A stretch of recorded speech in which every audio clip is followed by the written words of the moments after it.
गोविंदा जी। राधे राधे। राधा वल्लभ श्री हरिवंश महाराज जी मैं एक किसान हूँ और महाराज जी ये कह रहे हैं कि ये पिछले 6 सालों से एक संस्था में कार्यरत हैं जिसमें अलग अलग गांवों में जाके घरों से रोटी मांगते हैं और शहर के अस्पताल व अन्य जगह के बाहर से आए हुए मरीजों व जरूरतमंदों को भोजन वितरण करते हैं। महाराज जी इनका प्रश्न है कि उसमें कभी कभी नशे से युक्त व्यक्ति भी भोजन प्राप्त करने के लिए आ जाता है, तो हम उन व्यक्तियों को दें या क्या करना चाहिए? मतलब हाँ, यहाँ भोजन के लिए भूखा आदमी केवल देखा जाता है, ये नहीं देखा जाता कि नशा पाए है या नहीं पाए, नशे से रहित है या नशे से युक्त है। जैसे डॉक्टर साहब को कहा, भूखे आदमी के लिए पात्रता नहीं देखनी, वो चाहे कुत्ता हो, चाहे देवता हो, चाहे मनुष्य हो। अगर भूखा कोई व्यक्ति है और हमारे पास अन्न है और वो याचना या जो हम बांट रहे हैं वो आ चुका है, तो पहले उसको पेट भर करके भोजन, जो दंड विधान उसका होगा वो जानेगा। हमारा कर्तव्य हमें भोजन पवा देना, उस समय नहीं देखा जाता। जैसे माता अपने बच्चे को भोजन पवाती है तो 4 बच्चे होते हैं, उनमें एक अच्छे स्वभाव वाला, बुरे स्वभाव वाला, लेकिन परोसेगी तो सबको समान परोसेगी।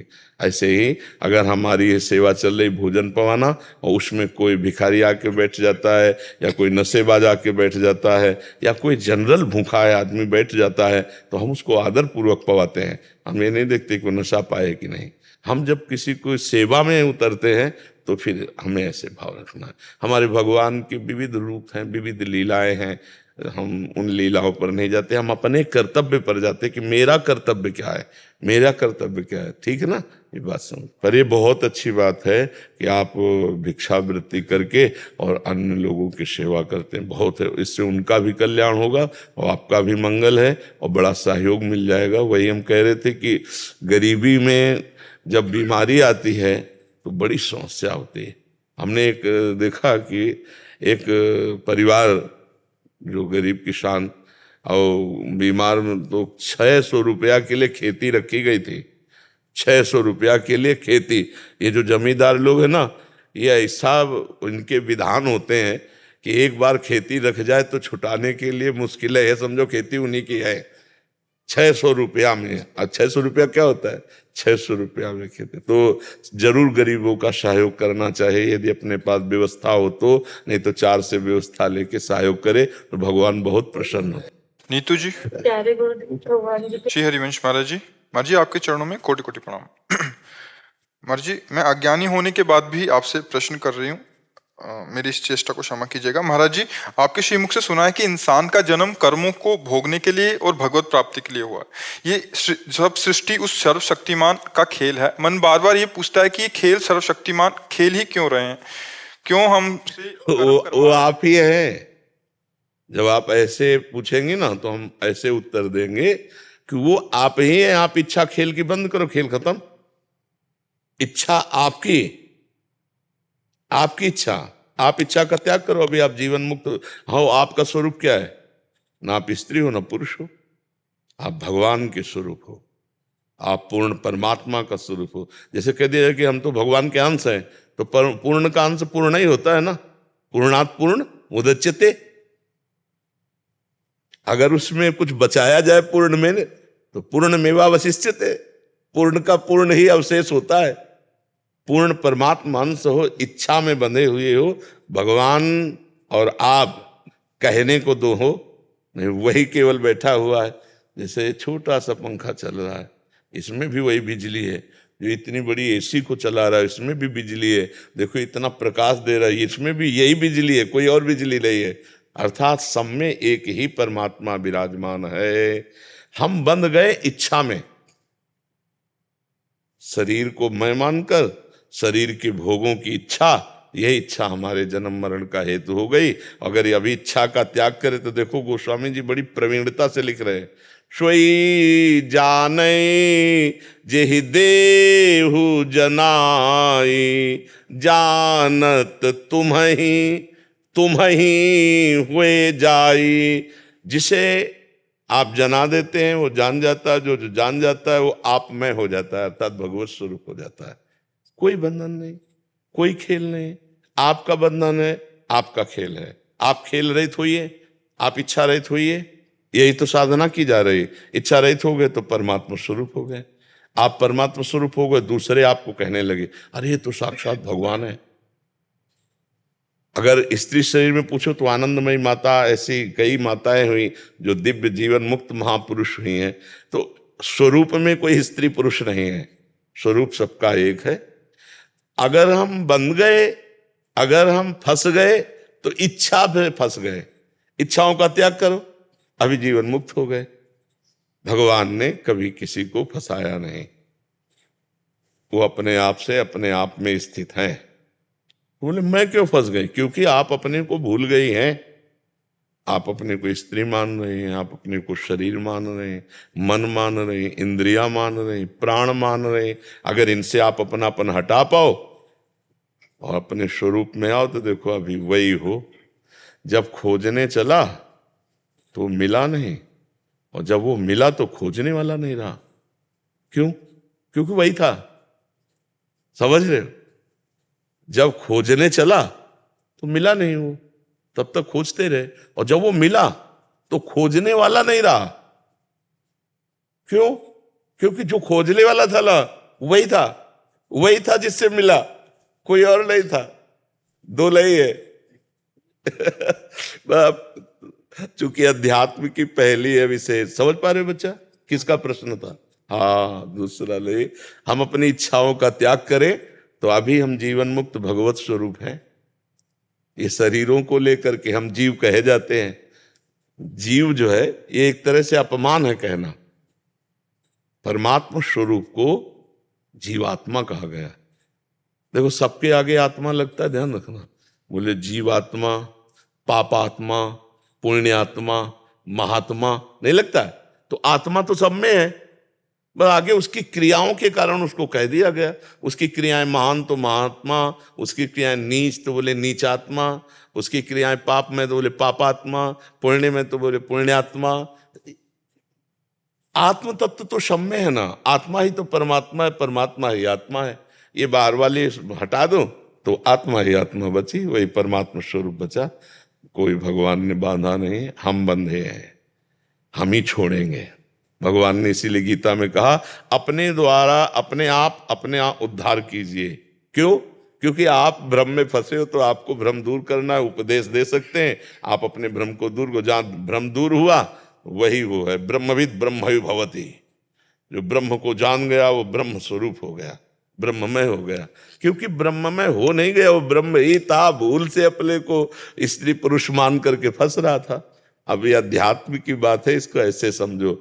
और अगर दोषारोपण की भावना से कि भगवान ने ऐसा, तो हम कहते हैं भगवान ने बड़ी कृपा की है। अब हम दूसरी तरफ से उत्तर दे रहे हैं।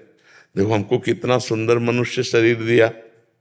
अब मनुष्य शरीर मिला तो उसके जो हमारे पूर्व पाप पुण्य हैं उनको हम भोग लेते हैं, नया कोई पाप करते नहीं, और खूब नाम जप करते हैं, दूसरों का हित करते हैं, दूसरों को सुख पहुंचाते हैं। कितना भगवान ने कृपा की। अभी आप जगत बंधनी हो जाए, लेकिन हमारा ऐसे स्वभाव नहीं है। हम दूसरों से सुख लेने की भावना रखते हैं, मनमानी आचरण करते हैं, भगवान को भूले हुए हैं तो दुर्गति भोग रहे हैं। भगवान ने कितना सुंदर शरीर दिया है।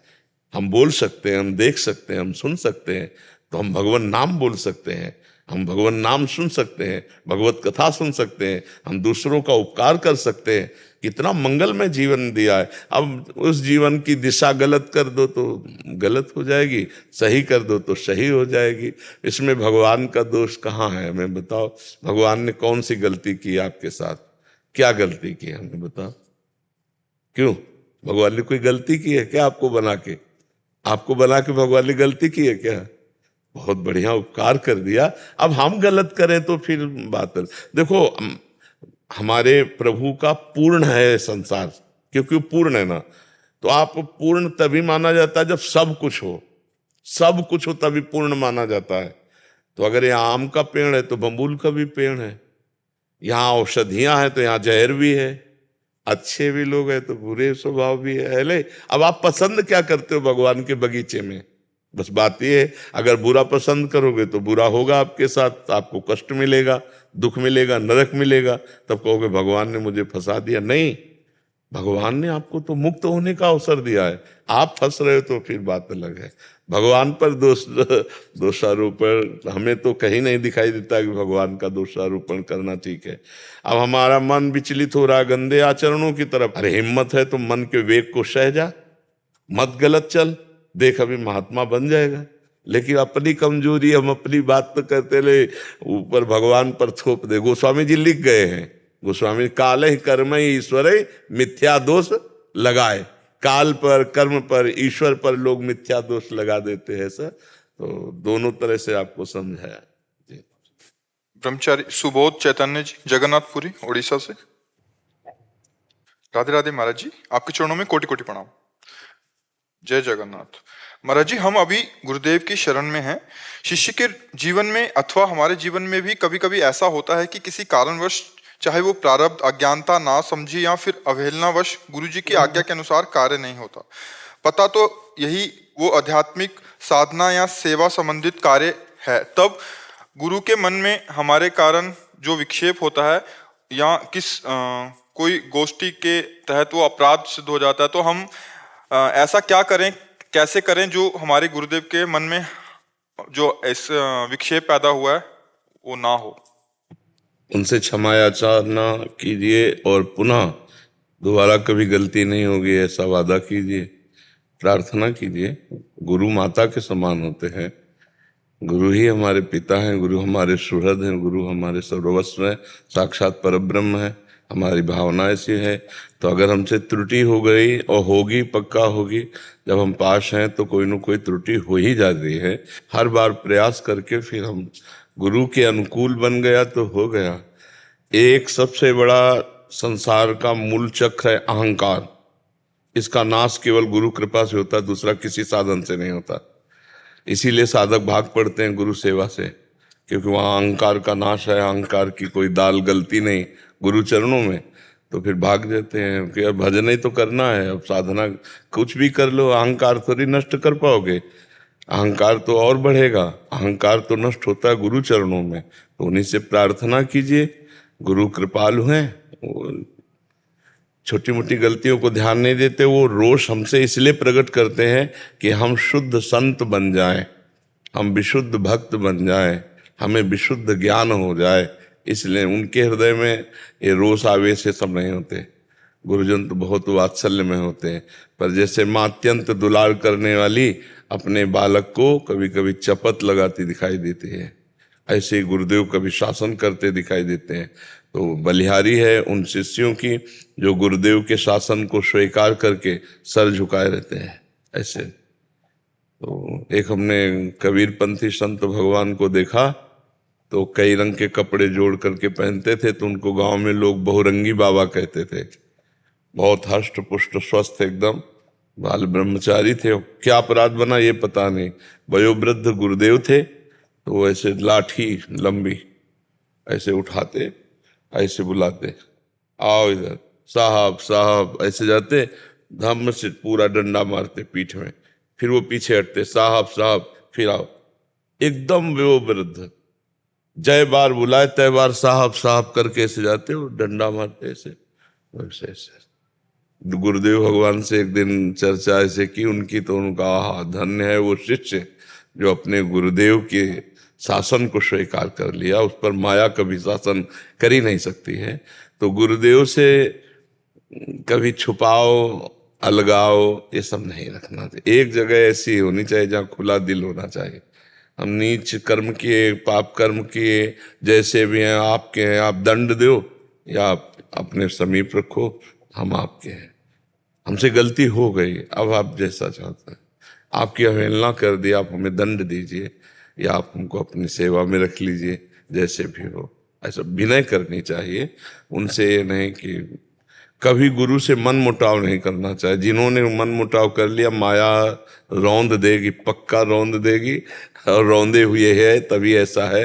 गुरुजनों से अपने चित्त को जुड़ा रखना चाहिए। बस एक संसार में सबसे बड़ा भय साधक के लिए गुरु अवहेलना न होने पावे। बस गुरु अवहेलना हो गई तो फिर जो परम अवस्था प्राप्त होनी चाहिए नहीं होती। इसलिए गुरुदेव से प्रार्थना कीजिए, निवेदन कीजिए, चरण पकड़िए, रोइए, उपवास कीजिए जब तक गुरु प्रसन्न ना हो। उनकी प्रसन्नता अत्यंत अनिवार्य है।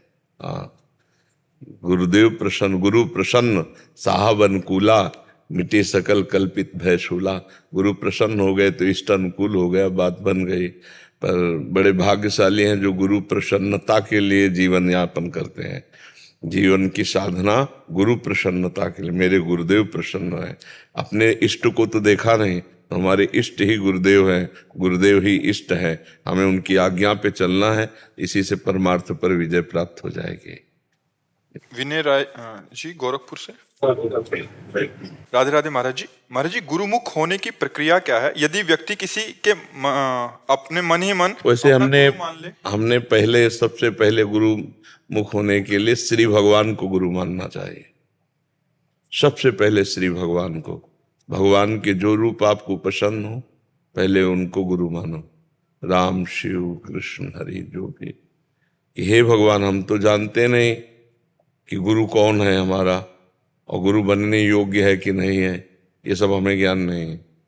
आप हमको भी जानते हो और गुरु को भी जानते हो, क्योंकि आप हमारे हृदय में भी हो और गुरु रूप से हो।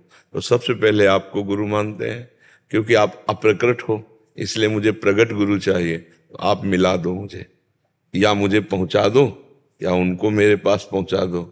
हमें हमारे गुरुदेव से मिलान करवा दो, गुरुदेव का वर्ण करवा दो, और इंतजार करो जब तक भगवान इशारा न कर दें। अंदर से इशारा होगा, हो गया। जिनकी खोज कर रहे थे वो मिल गए। जब ऐसा लगने लगे तो फिर गुरुदेव का आश्रय लें, फिर उनसे सत्संग करें काफी समय तक। दीक्षा की बात न करें, और खूब अच्छे से जब अपने दिमाग में समझ लिया क्या उपासना है, क्या गुरुदेव का स्वभाव है, क्या गुरुदेव का स्वरूप है, फिर दीक्षा। जब दीक्षा ले ली तो अब विश्व एक तरफ, गुरुदेव एक तरफ, अर्थात गुरु साक्षात परब्रह्म तस्मै श्री गुरुवे नमः। इसमें अटल, चाहे वो सामने जो कुछ करे, अब अटल। सहसा गुरु न बनाए, जो गुरु बना ले तो फिर दोष दर्शन न करे, फिर भागवतिक वृत्ति रखे और उनके बताए हुए मार्ग पर चले तो बहुत जल्दी सिद्धि प्राप्त हो जाती है। बिना गुरु कृपा के भगवत प्राप्ति नहीं होती। जिनको ऐसा लगता है, कोई एक उदाहरण बताओ जिसको गुरु कृपा के बिना भगवत प्राप्ति हुई हो। भगवत प्राप्ति का स्वरूप ही है गुरु कृपा। मोक्ष मूलम गुरु कृपा, मंत्र मूलम गुरु वाक्यम। तो हम गुरुदेव को क्या जाने? विद्यार्थी टीचर की परीक्षा ले सकता है क्या कि इनमें से कौन सा टीचर ग्रेजुएट है? वो तो टीचर से ज्यादा पढ़े लिखे हो तभी हो सकता है। तो हम संत महात्माओं की परीक्षा थोड़ी ले सकते हैं कि कौन संत श्रेष्ठ है, कौन ये करने चले तो जीवन ही बर्बाद हो जाएगा, क्योंकि दोष दर्शन होने लगेगा। तो हम भगवान को गुरु मानते हैं और वो हमको गुरु रूप से मिले, और वो जब मिलते हैं तो निर्दोष दृष्टि कर देते हैं और गुरु में ब्रह्म बुद्धि आ जाती है। गुरु में ब्रह्म बुद्धि होना अनिवार्य है, नहीं तो दोष दर्शन हो जाएंगे। मनुष्य बुद्धि या संत बुद्धि से काम नहीं चलेगा, ब्रह्म बुद्धि। गुरु साक्षात पर ब्रह्म तस्मै श्री गुरुवे नमः, तब बात बनती है। समझ पा रहे हैं आप? और महाराज जी, यदि किसी व्यक्ति ने किसी को मन ही मन अपना गुरु मान लिया, भगवान इसीलिए तो कह रहे हैं, तो तुम जब भगवान को मानोगे ना, व्यक्ति को कभी गुरु तो माना नहीं जाता और व्यक्ति कभी गुरु होता नहीं। बात ध्यान रखना, व्यक्ति को कभी गुरु माना नहीं जाता, व्यक्ति कभी गुरु होता नहीं। जो व्यक्ति को गुरु माने वो धोखे में है, क्योंकि उनके अंदर धारणा है ना ये व्यक्ति है, तो व्यक्ति कभी गुरु नहीं हो सकता। गुरु की परिभाषा है अखंड मंडलाकारम व्याप्तम मेन चराचरम तत्पदम दर्शितम मेन तस्मै श्री गुरुवे नमः। अखंड मंडल में जो व्याप्त, तो व्यक्ति व्याप्त होगा क्या? व्यक्ति तो एक सीमित शरीर वाला होगा। तो सीमित शरीर में परब्रह्म है ना? तो हम उस परब्रह्म को गुरु मानते हैं। ये शरीर आज है, कल नहीं रहेगा, लेकिन गुरु कल भी थे, आज भी हैं और कल भी रहेंगे। गुरु विनाशी नहीं, अविनाशी होते हैं, नहीं होते? हाँ, ब्रह्मानंदम परम सुखदम केवलम ज्ञानमूर्तिम द्वंद्वातीतम गगन सदसम तत्वमस्यादि लक्ष्यम एकम नित्यम विमल अचलम सर्वधि साक्षिभूतम मायातीतम त्रिगुण रहितम सद्गुरुम तम नमामि। गुरुदेव मायातीत हैं, भावातीत हैं, त्रिगुण रहित हैं, वो गुणातीत हैं, एक है, ब्रह्म है, वो नित्य है, सच्चिदानंदमय। ऐसे व्यक्ति के लक्षण थोड़ी है, तो सब भगवान के लक्षण है। तो भगवान ही गुरु है, गुरु ही भगवान है, ऐसा भाव करे। गुरु को कभी व्यक्ति न माने। जो व्यक्ति मान लिया तो फिर बात नहीं बन पाएगी। व्यक्ति से बात बनती है क्या? गुरु से बात बनती है। नितिन शर्मा जी दिल्ली से। राधे राधे। राधे राधे महाराज जी। महाराज जी, हर कार्य करने से पहले एक आवाज आती है कि इस काम का परिणाम सही होगा या गलत। गलत मालूम होने पर भी उस आवाज को अनसुना कर देते हैं और कार्य करते हैं, जिससे बाद में पछतावा होता है। कैसे उस आवाज को सुनकर उस पर अमल करें और गलतियों से। नाम जप। नाम जप आपको बल देगा कि आप आवाज को धैर्यपूर्वक सुनेंगे और धैर्यपूर्वक धारण करेंगे और फिर चलेंगे। जैसे आपको ज्ञान है ये नहीं करना चाहिए, फिर भी कोई करा लेता है जबरदस्ती, ऐसा लगता है वो आपकी कमजोरी है, भजन की बलवृत्ति ना होने के कारण। मन और इंद्रियां अपनी मनमानी करवा लेती हैं, हमारी गुलामी है मन और इंद्रियों की। और जिस समय आप भजन बल से युक्त होंगे उस समय वो गुरु आज्ञा होती, सबके हृदय में बैठा है वही भगवान, वही आदेश करे, ए गलत है, ये नहीं करना चाहिए, पर वो करता है। क्यों? क्योंकि मन और बुद्धियों के अधीन हो चुका है। जैसा मन बुद्धि कहता है वैसा ही जीवात्मा का दस्तखत कर देता है, और वो मनमानी फंसाकर उसे जेल, दुर्गति, जन्म मृत्यु के चक्र में, नाना प्रकार के दुखों में फंसा देते हैं। इसी दुख से मुक्त होने के लिए वारी मथे घृत होए बरु, सिकताते बरु तेल, और बिनु हरि भजन न भवतरी, या सिद्धांत पेल। चाहे पानी मथने से घी निकल आवे, बालू पेरने से तेल निकल आवे, असंभव का संभव हो जाए, लेकिन बिना भजन के संसार समुद्र से पार नहीं हो सकते। क्यों? क्योंकि बुद्धि काम नहीं करेगी। बुद्धि काम तभी करेगी जब बुद्धि में भगवान का निश्चय होगा, भगवान का चिंतन होगा। इसीलिए जो निरंतर भजन करते हैं उनका एक एक आचरण पवित्र हो जाता है, क्योंकि बुद्धि, निर्णय, धैर्यवान। जो आज के सत्संग में था, जो सत्संग सुने आज का, कि प्रारंभ में ही चर्चा की थी कि बुद्धि व्यभिचारिणी हो गई है। व्यभिचारिणी, कभी ये भोग, कभी ये भोग, कभी ये भोग। और भगवान को चाहिए बुद्धि पतिव्रता, एक भरोसो, एक बल, एक आस विश्वास। अब गंदे स्वभाव वाली बुद्धि को अच्छे स्वभाव वाली बनाने के लिए भगवान ने देखो अवसर दिया, सत्संग दिया है। शास्त्र स्वाध्याय करो, नाम जप करो, दूसरों का हित करो, अभी बुद्धि पवित्र हो जाएगी। व्यभिचारिणी बुद्धि हो गई। भोगेश्वर प्रसक्ता नाम तयापहृत चेतसाम, व्यवसायत्मिका बुद्धि समाधो न विधीयते। जो भोग और ईश्वर में लिप्त है वो बुद्धि कभी परमात्मा प्राप्ति का निश्चय ही नहीं कर सकती है। तो हमको अब बुद्धि सुधारनी है। पूरा का पूरा खेल बुद्धि का है। शरीर एक रथ है, इंद्रियां इसके घोड़े हैं, मन घोड़ों की लगाम है, बुद्धि सारथी है और जीवात्मा रथी है, आराम से बैठा हुआ है। अब अगर ड्राइवर, सारथी बेवकूफ हो तो उसे गलत मार्ग में ले जाके मरवा डालेगा, और अगर प्रवीण है तो गलत मार्ग में फंसा हुआ भी निकाल करके अपने रथी को बचा लेगा। तो होए सारथी जो प्रवीण, तभी तो हमारा बात बने। तो प्रवीणता कैसे आएगी? बोले ईश भजन सारथी सुजाना। जो इष्ट का भजन करता रहता है उसकी बुद्धि सुजान हो जाती है और संसार मार्ग में ना फंसाकर उसे भगवान से मिला देती है, और जिसकी बुद्धि भ्रष्ट होती है उसे संसार मार्ग में लगा देती है। तो हमारे अंदर भजन की कमी होने के कारण हम जो जानकारियां हमारे अंदर हैं, सत्य जानकारियां, उनका हम प्रयोग नहीं कर पाते। और भजन बल हमारा पुष्ट हो जाए तो सत्य जानकारियों का प्रयोग हो जाए। जहां सत्य जानकारियों का प्रयोग हुआ, असत वृत्तियां नष्ट हुई, वही महान बन जाता है। अंदर शक्तियों का केंद्र है। भगवान जब अंदर है तो और कौन सी शक्ति की बकाया रह गई? जो शक्ति चाहो जागृत कर सकते हो, पर भजन, बिना भजन के कुछ नहीं। बारी मथे घृत होए बरु, सिकताते बरु तेल, बिनु हरि भजन न भवतरी, या सिद्धांत पेल। खूब नाम जप करे, डट के नाम जप करे, सब ठीक हो जाएगा। हाँ, सब बल जागृत हो जाएगा जी। अमित सिंह जी। राधे राधे। राधे राधे महाराज जी, आपके चरणों में कोटि कोटि प्रणाम। महाराज जी, भगवान श्री कृष्ण कहते हैं कि जैसे मनुष्य पुराने वस्त्रों को त्याग कर दूसरे नए वस्त्रों को ग्रहण करता है, वैसे जीवात्मा पुराने शरीरों को त्याग कर दूसरे नए शरीरों को प्राप्त करता है। ये जीवात्मा कौन है, सूक्ष्म शरीर या मन? ये सब कुछ नहीं है। स्थूल सूक्ष्म कारण तीनों से परे, तीनों का साक्षी, तीनों का प्रकाशक, वो भगवान का अंश है जीवात्मा। तीनों कपड़े हैं, बनियाइन, शर्ट, कोट। बनियाइन हुआ कारण शरीर, शर्ट हुआ सूक्ष्म शरीर, कोट हुआ स्थूल शरीर। तीनों कपड़े हैं।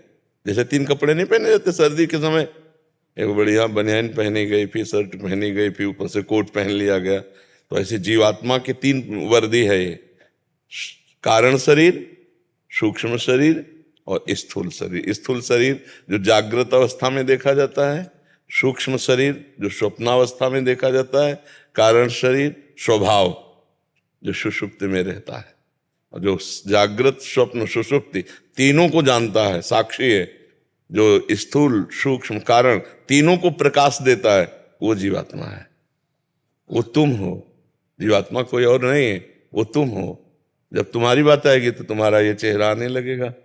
स्थूल शरीर को इतना तुम मान लिए हो अपना कि अपने आप को नहीं जानते। 3.5 हाथ के शरीर में रहते हुए 40 वर्ष, 50 वर्ष, 30 वर्ष व्यतीत हो गए और एक सेकंड कभी अपने आप से नहीं मिले। बाहर ही घूमते रहे, जगत में ही घूमते रहे।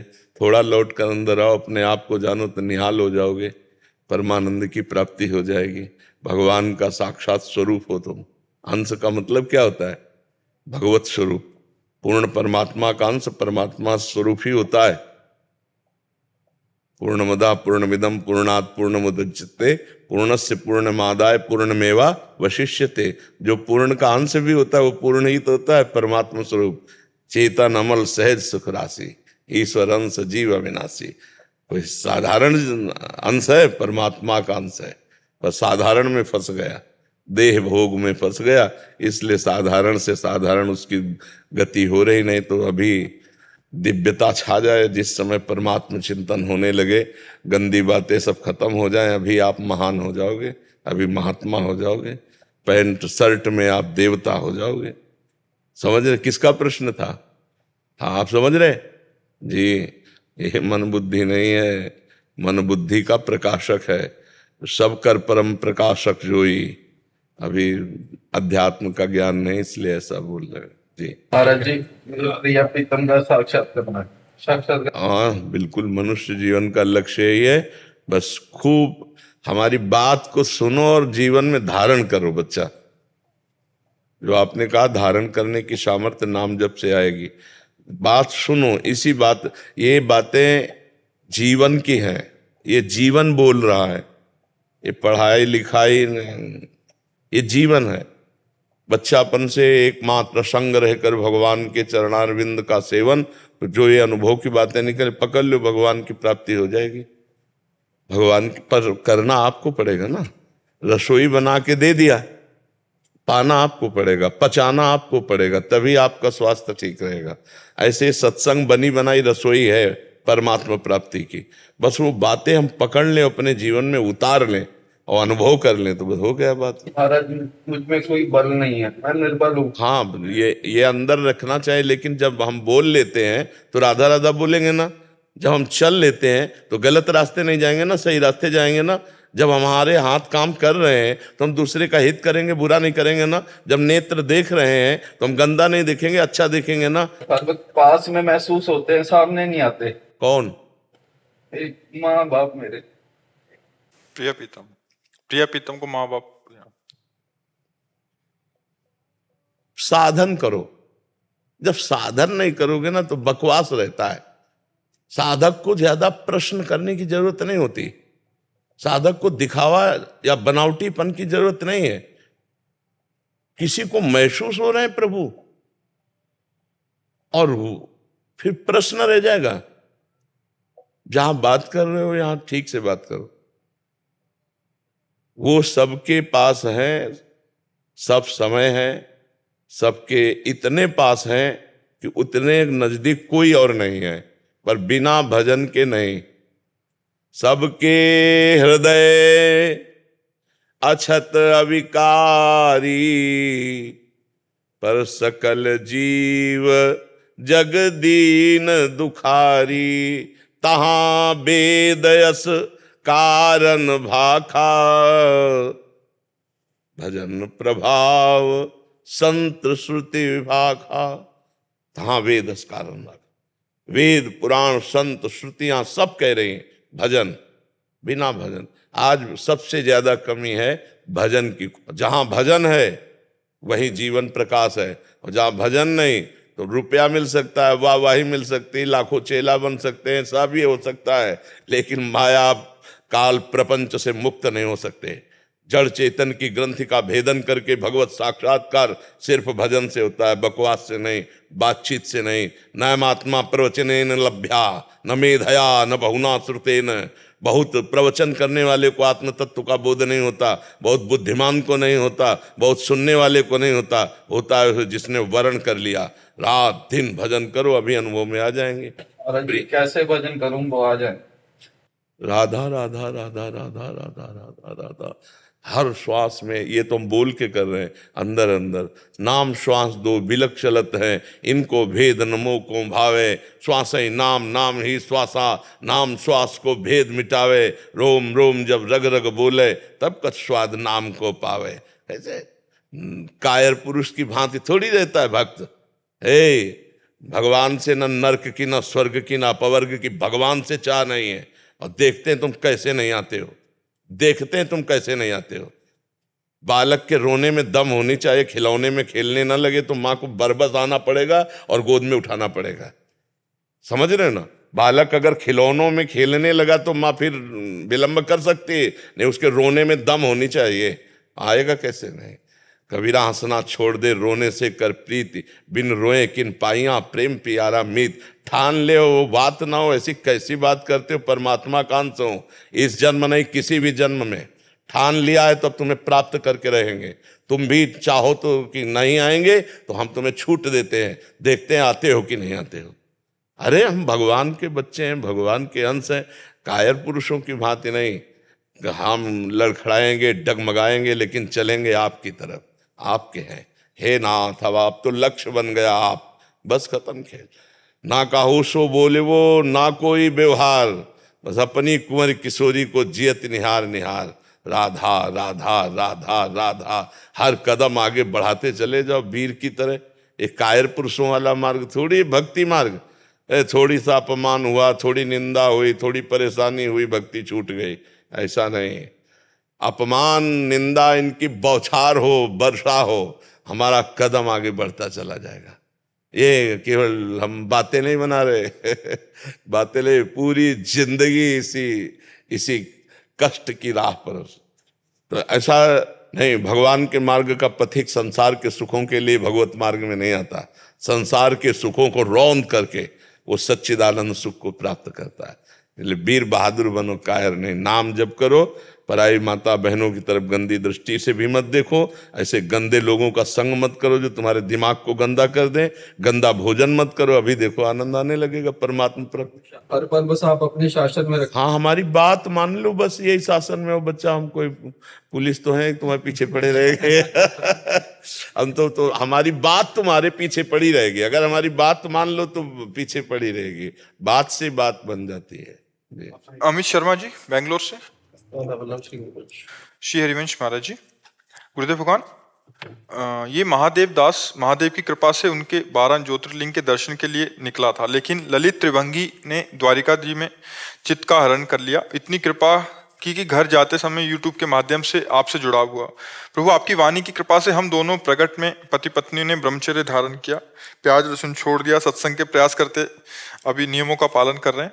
महाराज जी, गुरुदेव कृपया मुझे प्रेम लक्षणा भक्ति के बारे में ज्ञान दें और समझाएं कि मैं अपनी भक्ति को प्रेम लक्षणा भक्ति में कैसे परिणत करूं। जो नाम प्रभु का आपको गुरु प्रदत्त मिले या रुचि, अभी मान लो गुरु वरण नहीं हुए हो, रुचि जिस नाम में रुचि हो, प्रेम मूल यह नाम है, प्रेमी रसिक जपत यह नाम, प्रेम मगन निज बन विश्राम, श्री हरिवंश जहाँ रहें। प्रेम प्रवाह परे जन सोई, तब क्यों लोक वेद सुधि होई। जब हरिवंश कृपा करी, व्रत संयम तब कौन कराए। संतत सकल सुनो चित लाए, श्री हरिवंश प्रताप जस। हमारी वाणी जी कहती है कि प्रेम मूल यह नाम है। प्रेम के मूल जहां से प्रेम अंकुरित होना है वो नाम है, नाम। भगवान नाम जितना आप जप करोगे उतने आपके अंदर प्रभु की आसक्ति पैदा होने लगेगी। पहले वो सब अनर्थों का नाश करके, पाप का नाश करके, पाप की प्रवृत्ति का नाश करके, सबकी आसक्तियों को समेट करके प्रभु के चरणों में समर्पित करवाएगा। अब ये इतना कहने में तो इतना समय लगा, इसमें जन्म भी लग सकता है। सबकी ममता ताग बटोरी, मम पद मनहि बांधि बर डोरी। प्रेम प्राप्ति के लिए सबसे अत्यंत आवश्यक बात है भगवान के प्रति पूर्ण समर्पण, पूर्ण अनन्यता। कोई अन्य आश्रय नहीं, कोई अन्य बल नहीं। अपबल तपबल और बाहुबल चौथो बल है दाम, शूर किशोर कृपा से सब बल हारे को हरि नाम। एकदम भगवान के चरणारविंद में पूर्ण असमर्थ होकर, असरण होकर शरण हो जाना, पूर्ण असमर्थ होकर के। अब भगवद आश्रय और नाम जप, जितना जोर का नाम जप चलता रहेगा उतने सफाई अंदर बहुत जल्दी हो जाएगी। फिर सबकी आसक्ति भगवान में, एक अहमता ममता ये जग में है दुखदाई, ये जब श्री जी की ओर लगे तो होत परम सुखदाई। अहमता ममता, एक मैं और मेरा, ये दोनों प्रभु के चरणों में जहां समर्पित हुए तो प्रभु से आसक्ति हो जाती है। गुरुदेव श्री जी से बहुत प्यार हो गया है, मना नाम जप करते करते। अब उसको अंदर चुप रख रहा, ऐसे कहले से उड़ जाता है, कपूर की तरह है। हाँ, जिनको बहुत प्यार है उनसे जब पूछा जाए कि आपको श्री जी से बहुत प्यार है क्या, जैसा होना चाहिए वैसा नहीं। अभी और उनको अगर कोई पीछे से कह दे अरे तो बड़े भगवत प्रेमी महात्मा है, तो बहुत उनको दुख होता है कि तुम जानते नहीं, भगवान देखो ये जानते नहीं हमें कि मैं कैसा छली हूं, कपटी हूं, कि आपको केवल दर्शाता हूं कि मैं आपसे प्यार करता हूं, वस्तुतः तो मैं वासना से युक्त हूं, मैं अधम हूं, मैं नीच हूं। ये अंदर चलता रहता है। आपको बताएं, जो बहुत प्यार करते हैं प्रभु से, हाँ, अभी भी फंसे हुए हैं। अंदर से जो है ना, अपने में अधमता का अनुभव होना और प्रभु की कृपा का अनुभव होना प्रेम की तरफ।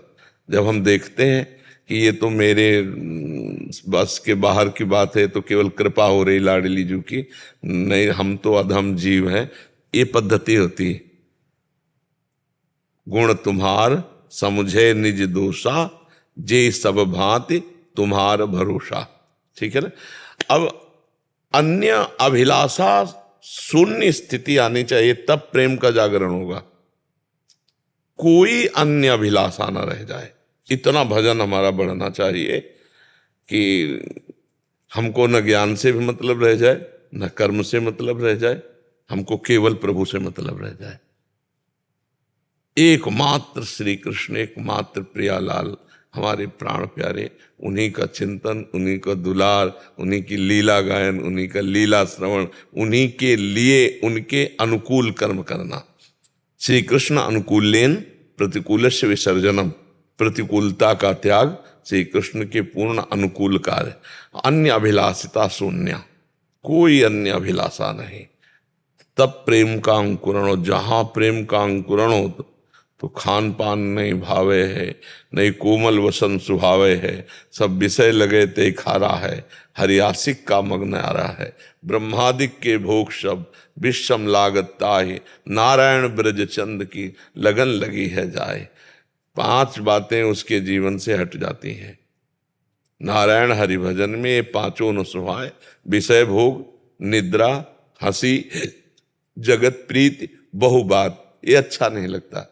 वो एकांत में बैठा केवल रोना अच्छा लगता है, प्रभु का स्मरण करते हुए बार बार, हा प्रियाजू, हा लाडली जू, हा करुणामयी, हा लालजू, हा करुणामय, बस ये अंदर अंदर। और अगर कोई कह दे उससे प्रेमी है तो उसे चुभता है, जैसे कोई गाली दे दे गाली दे तो चुभता है ना, ऐसे उसको कोई सम्मान करे, उसे प्रेमी कहे, उसे कोई भागवत कहे, तो उसको ऐसा लगता तुम क्या जानो यार, ऊपरी बात बाहर की देख रहे हो, हम कैसे छलिया हैं, कपटी हैं, कैसे वो। क्योंकि अहम अगर स्थिर हो गया, हाँ मैं भगवत प्रेमी हूं, मैं भजनानंदी हूं, तो मार्ग रुक गया। ये बड़ा सूक्ष्म मार्ग है, इसमें दीनता के द्वारा बढ़ा जाता है। तभी तो महाप्रभु चैतन्य देव जी ने कहा तृणादपि सुनिचेन तरोरियु सहिष्णुना अमानिना मान देन कीर्तनीया सदा हरि। अपने को तृण से नीच मानना और वृक्ष के समान सहनशील होना, दूसरों को मान देना, अपना खुद अमानी रहना और फिर निरंतर हरि कीर्तन करना, तो उसके हृदय में प्रेम का प्रादुर्भाव हो जाता है। अब प्रेम जब जागृत होता है तो जैसे सूर्य उदय होने के पहले ही अंधकार नष्ट हो जाता है, सूर्य उदय होने के पहले अंधकार नहीं नष्ट हो जाता, तो ऐसे ही प्रेम उदय होने के पहले ही अज्ञान नष्ट हो जाता है, देह भाव नष्ट हो जाता है। जहां प्रेम प्रकट हुआ तो अब उसकी दशा बदल जाती है। वो छिन छिन रुदन करंत छिन गावत आनंद भरी, छिन छिन हाहर हसंत यह जो कृपा हरिवंश की, छिन छिन बिहरत संग, छिन छिन निरखत प्रेम भरे, छिन जस कहता भंग। वो कभी प्रभु के चरित्र में कोई लीला देखकर हंस रहा है, कभी प्रभु को सामने पाकर नृत्य कर रहा है, कभी प्रभु की अनुपस्थिति का अनुभव होकर के वियोग में रो रहा है। ऐसी उसकी दशाएं बदल जाती है, प्रेम की जो दशाएं अंदर है वो उसके जागृत होते हैं। तो हमें पहली बात पकड़नी है कि प्रेम मूल या नाम है, निरंतर नाम चले। अब निरंतर नाम चलाने के लिए आहार शुद्ध जरूरी है, भोजन शुद्ध जरूरी है और आचरण पवित्र होना जरूरी है। अगर आहार विहार ठीक नहीं है ना तो भजन नहीं हो पाएगा। प्याज लहसुन सब छोड़ दिया, ब्रह्मचर्य पालन कर रहे। हाँ बिल्कुल ठीक, बहुत सुंदर। बस जप करते रहो और गुप्त रहो। गुप्त का मतलब आपके अंदर की अनुभूतियां, आपको जो भजन की रुचि, ये कोई जान न पावे, इसे छुपाओ और आगे बढ़ते चले जाओ। खुद प्रेम जागृत कर देंगे भगवान। बस नाम जप करते रहो, भगवद आश्रित रहो, कुमार्गगामी प्रवृत्तियों से बचो, तो हम भगवान के अंश हैं। तो जैसे भगवान प्रेम समुद्र है ना, तो हमारा भी प्रेम ही स्वरूप है। जो हमारे प्रभु हैं उसी के तो हम अंश हैं। प्रभु हमारे ज्ञान स्वरूप तो हम ज्ञान स्वरूप हैं, प्रभु प्रेम स्वरूप तो हम प्रेम स्वरूप हैं, प्रभु हमारे अविनाशी तो हम अविनाशी हैं, प्रभु सुख राशि तो हम सुख राशि हैं, उन्हीं के तो अंश हैं। तो हमारे अंदर प्रेम है, प्रेम लाना नहीं है, प्रेम है जो फैला हुआ है, उसे समेटकर प्रभु की तरफ लगाना है। बोलते मुझे पता ही नहीं था भगवान से प्रेम भी करना होता, आपके माध्यम से मुझे पता हुआ। प्रेम तो भगवान ही से करने के लिए जन्म हुआ है हमारा, पर हम फंस गए जननी जनक बंधु सुत दारा तन धन धाम सुहृद परिवारा। आजकल हम लोग यज्ञ कर रहे हैं तो अक्सर करके सनातन परंपराओं को लेके यज्ञ का विषय लुप्त होता जाता।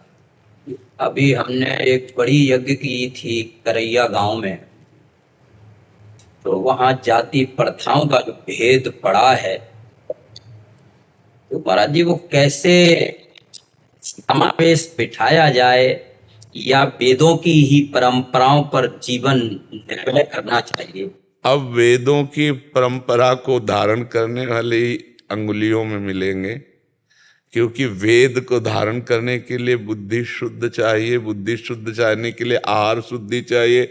आहार अशुद्ध हो चुका है, आहार अशुद्ध हो चुका है।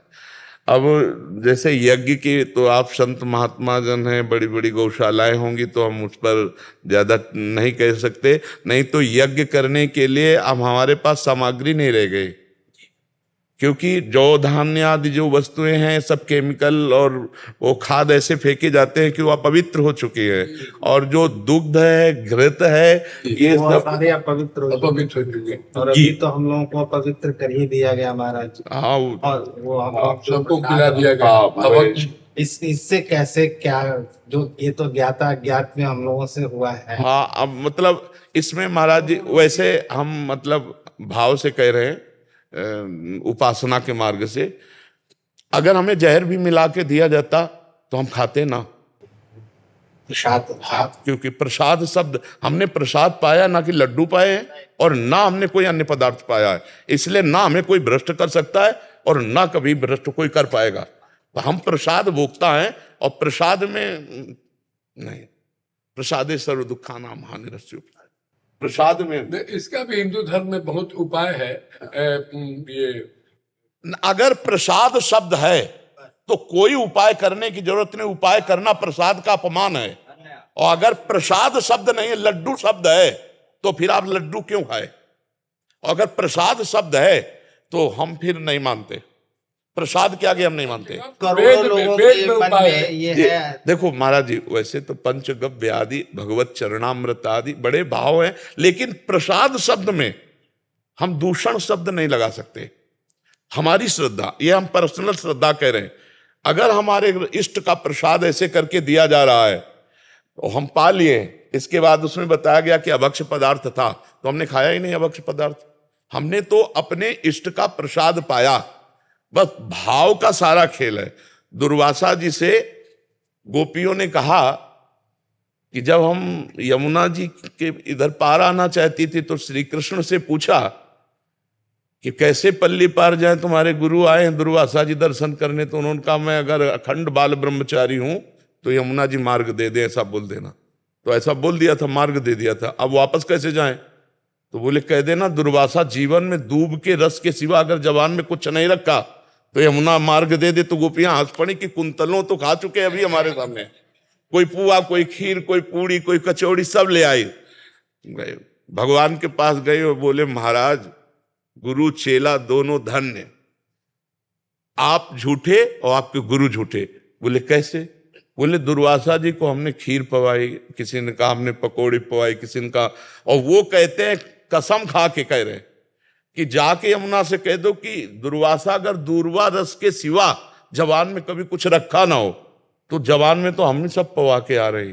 प्रभु ये कैसा, ये कैसा? तो उन्होंने कहा उपभोक्ता भाव रहित, उपभोक्ता भाव रहित।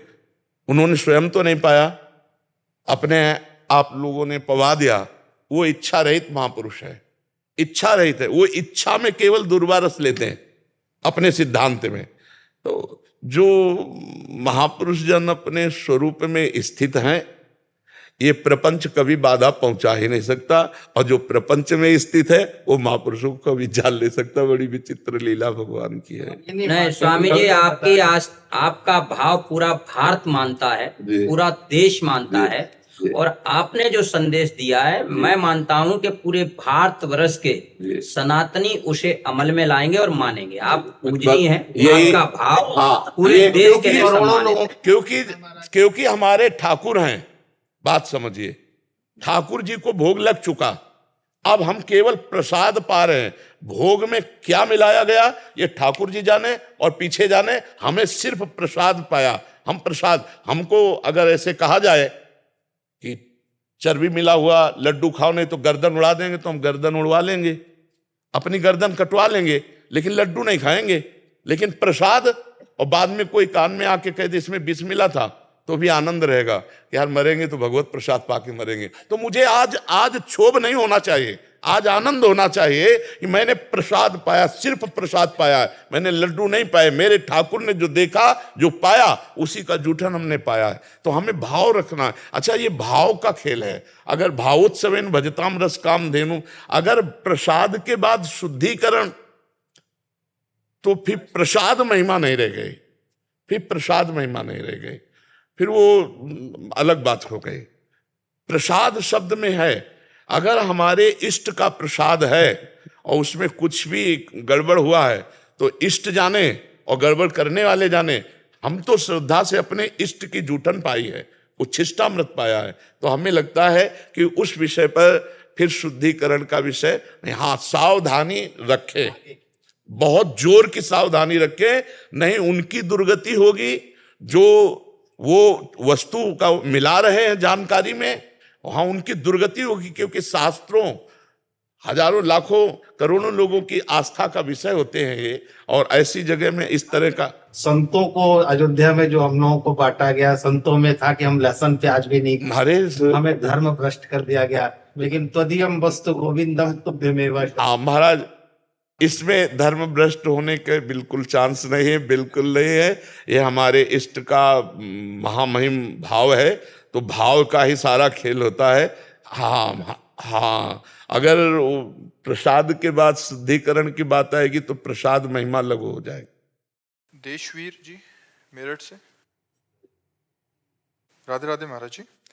महाराज जी, जैसे सामने एक पेशेंट या जरूरतमंद है जिसका हमें मालूम है कि ये ठीक होकर उपद्रव मचाएगा और श्री जी के आशीर्वाद से एक चिकित्सक का धर्म है भगवत भाव रखकर इलाज करना, तो हमें ऐसी स्थिति में क्या करना चाहिए? इलाज करना चाहिए, इलाज करना चाहिए। हमको ये परीक्षण के लिए थोड़ी डॉक्टरी पढ़ाई गई है। नहीं, आपके सामने जो आ रहा है मरीज है और सिर्फ आपका संबंध मरीज और डॉक्टर का है। वो कौन आ रहा है, साधु आ रहा है कि असाधु आ रहा है, इससे मतलब नहीं है। जो आपके पास आया, आप अपने अधिकारानुसार उसको रोग निवृत्त कीजिए। अब वो अच्छा आचरण करेगा तो अच्छा परिणाम भोगेगा, बुरा आचरण करेगा तो बुरा परिणाम वो भोगेगा। आपका कर्तव्य है। ऐसा नहीं कि असाधु है तो हम जहर का इंजेक्शन लगा दें, साधु है तो उसे बचाने की चेष्टा करें, ऐसा नहीं। आपका कर्तव्य दोनों को समान भाव से देखते हुए, तभी आप परमार्थ के पथिक भी हो जाएंगे, भगवान की कृपा भी प्राप्त करेंगे। क्योंकि मरीज भगवान है, उस समय सिर्फ आपको देखना है वो कौन मरीज है, कहाँ से आया है, गरीब है कि धनी है, वो किस क्वालिटी का है, ये सब बातें जो देखेगा वो गिर जाएगा, जो देखेगा वो गिर जाएगा। मतलब परमार्थ का पथिक नहीं रहेगा। भले धनी डॉक्टर हो जाए लेकिन अशांत और घोर पतन के मार्ग में जाएगा। यही प्रायः देखते हैं।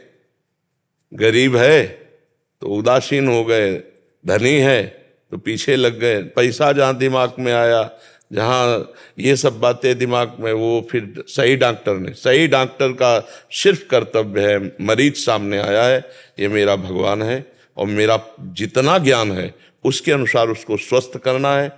अगर पैसे भी नहीं हैं तो हमारी पास व्यवस्था है तो हम उसको व्यवस्था लगा देते हैं, पर हम स्वस्थ देखेंगे, तभी हम अच्छे डॉक्टर माने जाएंगे।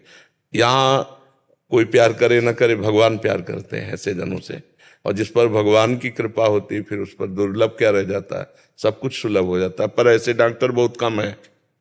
अर्थ की प्रधानता दिमाग में रख करके जो किया जाता है वो व्यापार होता है, वो कर्तव्य निष्ठा धर्म निष्ठा नहीं होती है। नहीं, यही व्यापार भगवान की प्राप्ति करा सकता है। जैसे डॉक्टर हैं आप, जो भी मरीज आवे, बच्चा बूढ़ा जवान, साधु असाधु, गरीब धनी, सबके प्रति आपका व्यवहार एक समान होना चाहिए। जो कुछ अर्थव्यवस्था दे रहा है, कोई बड़ी बड़ी समस्याएं लोगों के पास हैं, ऐसी ऐसी समस्याएं हैं कि खाने की व्यवस्था भी नहीं है। अब वो आपको कहाँ से कैसे पैसे ला रहा है, 100 रुपया 500 रुपया 1000 रुपया दे रहा है, आपको लग रहा है 1000-500 क्योंकि आपको तो लाखों मिलते हैं।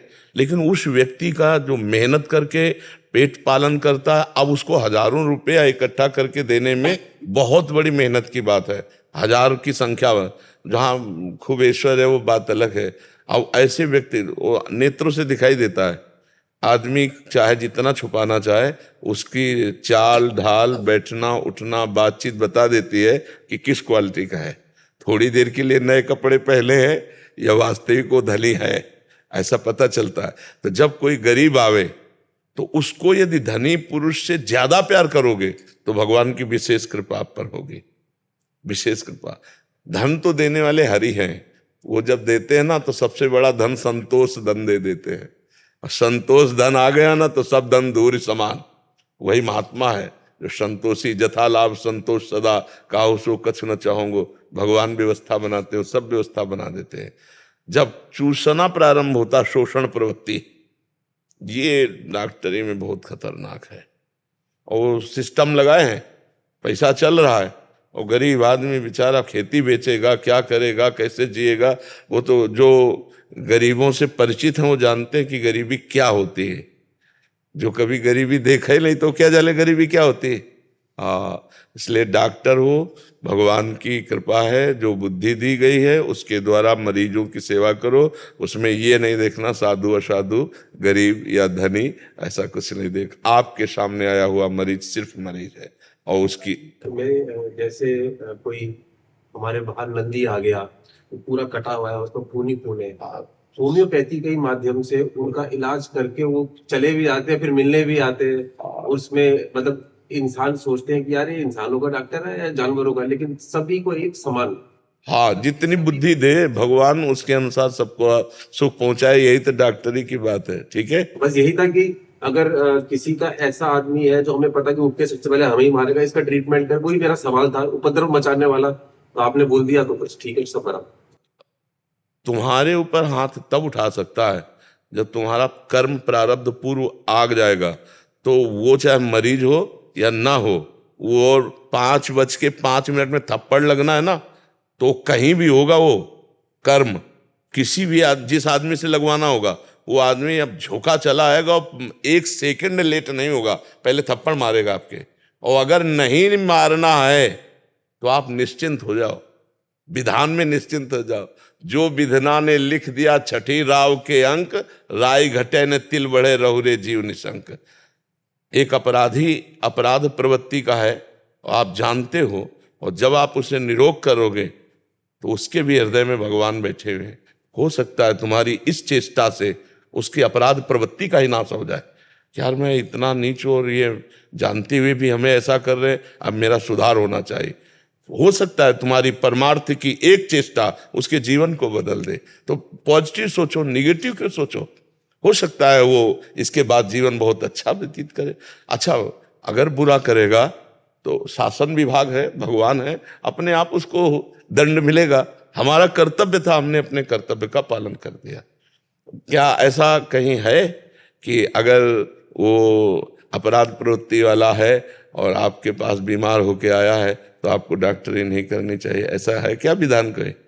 नहीं सर। हाँ, ऐसा विधान नहीं होगा, क्योंकि आप एक डॉक्टर हैं, आपका मरीज से सिर्फ मरीज का संबंध है नहीं। आपको ये नहीं देखना है कि कौन है, कैसा है, क्या है। वो आपका संबंध केवल रोग निवृत्ति से है। तो यही तक रहना चाहिए, जिससे आपका परमार्थ पुष्ट हो जाएगा।